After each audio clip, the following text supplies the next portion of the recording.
Andrew Yang on his plan to stop racism against Asians and get us all through the pandemic. Welcome to Tamron Hall from my home. It's day 26 since New York shut down, and the number of infected cases is leveling off. It's day 87 since we saw the first case in Seattle. And from the beginning, the blame game and finger pointing has shifted from different groups to different political parties. And there continues to be anger and hostility directed at Asian Americans for something they had nothing to do with.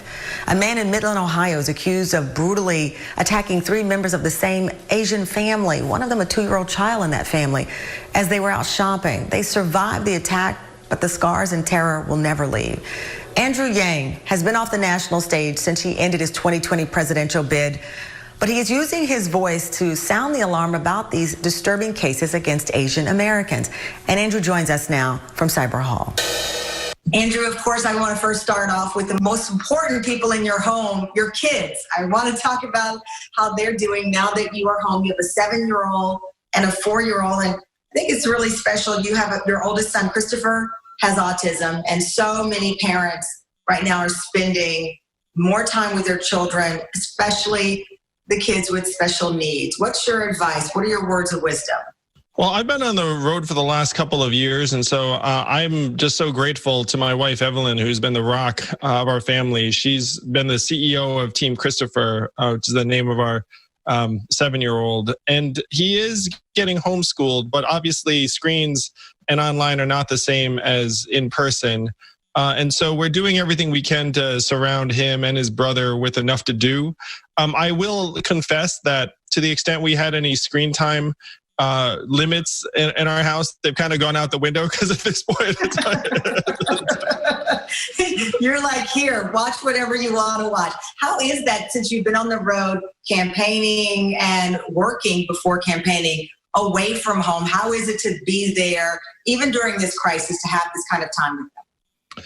Oh, Evelyn and I were talking about it just last night, where this is in some ways a real special time because you bond with your family more so than usual.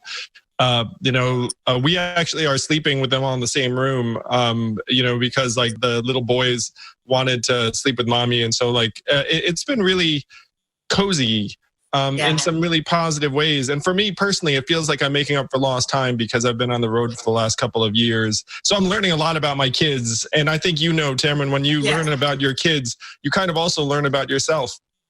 Absolutely. And you know what? We are learning so much about ourselves during this crisis, for good and for bad. And one of those things you wrote a very personal op-ed about, the number of acts of hate and acts of violence directed toward Asian Americans in this country since this pandemic. I remember, Andrew, right before we were off air, when we were still in our studio, and we talked about how cab drivers no longer wanted to stop in Chinatown to pick up customers because they feared they would get the virus.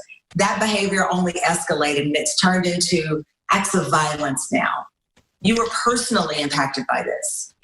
I think every Asian American has been personally impacted, at least in some way, because the fear and the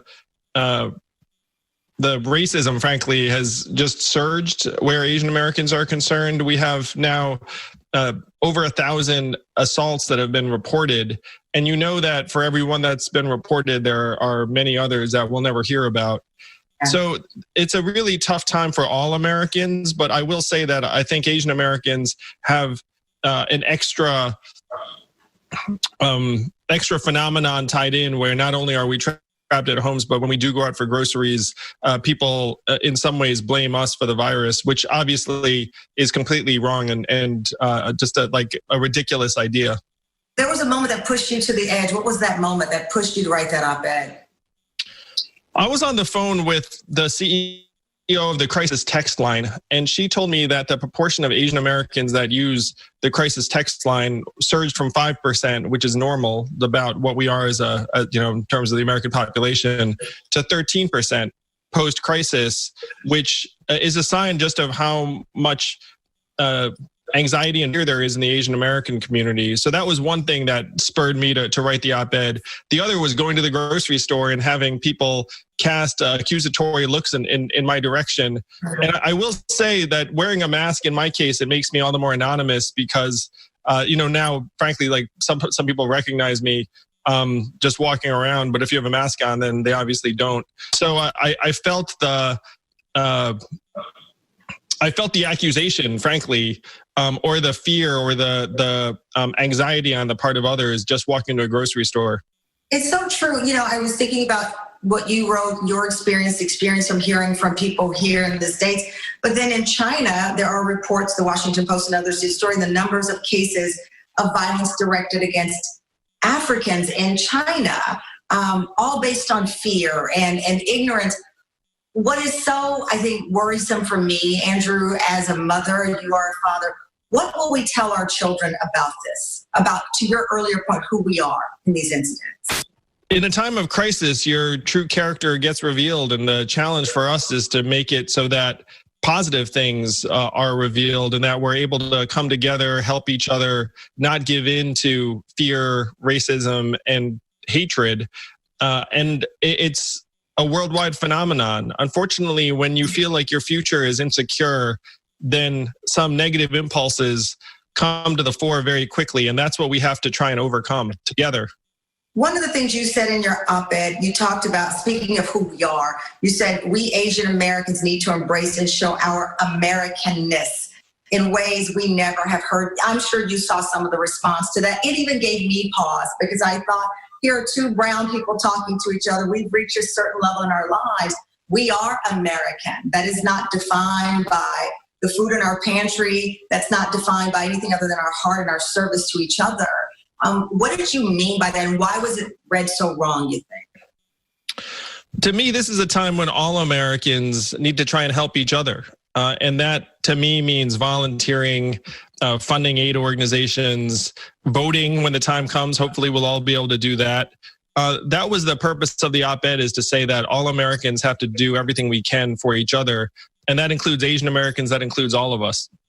Yeah, and you have the Yang Gang, we have the Tam Fam, and I love how you've activated the Yang Gang to help out in some of the work that you want to see, some of the service work that you plan on activating and using to get us on the other side of this. Now, I have been so thrilled that we can at least help other people in this time. I mean, it's a very, very dark time for the country, but we've already distributed $1.3 million to working families around the country, 1 million of it directly to people in the Bronx. And so the goal is to try and help people through this crisis. We bought face masks for Detroit that are on their way there right now. We're doing all we can because we know that if you can help right now, you really should. Like if you have that capacity, then you need to do everything you can. And one of the things I say when I talk about our organization's efforts at Humanity Forward, you don't need to give us money so we give it to other people. You can just give people money directly. Like we all have someone in our lives that you know that they're struggling. That's so true. Yes, absolutely. Yeah, like skip the middleman. Just go straight to that person that you know is struggling right now. Well, wishing you the best. Give your wife and your children a big hug, a virtual one from me to you. Thank you for all you're doing. We hope to talk to you very soon. Yeah, I would love that, Tamron. Stay safe. You too. Thank you. Put the money in our hands. Put the money in our hands. Put the money in our hands. Put the money in our hands. Can we afford it? Yes. Will it cause inflation? No. Is it awesome? Yes. Is anyone trying to make it happen? Yeah, that guy.